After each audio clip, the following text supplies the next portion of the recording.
Tabriklaymiz papasha. Rahmat aka. Men mashina gaplashmading.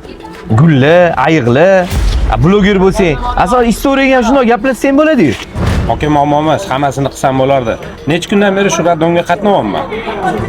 Shunaqa holat bo'lib qoldiki, meni ko'rib turganingizdek hamma ayiq olib kelgan hozir farzandini olib chiqyapti. Lekin ichkariga bitta kirsam, bitta er xotin yig'lab o'tiribdi. Farzandini yo'qotgan ekan aka. Shu narsalarni ko'rishyapti-da.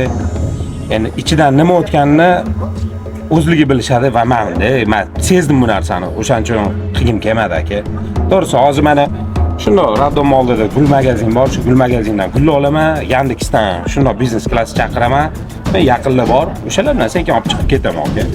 Bu bo'lgan holat, o'shaning uchun bu videoni oldim.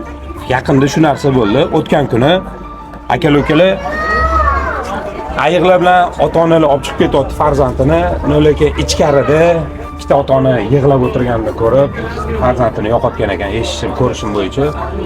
O'shaning uchun bu narsani qilgim kelmadi. Yandexdan biznes klass chaqirtirdim, hozir men olib chiqib ketaman. Yonidagi gul do'kondan gul olib, oddiygina chiqib ketamiz.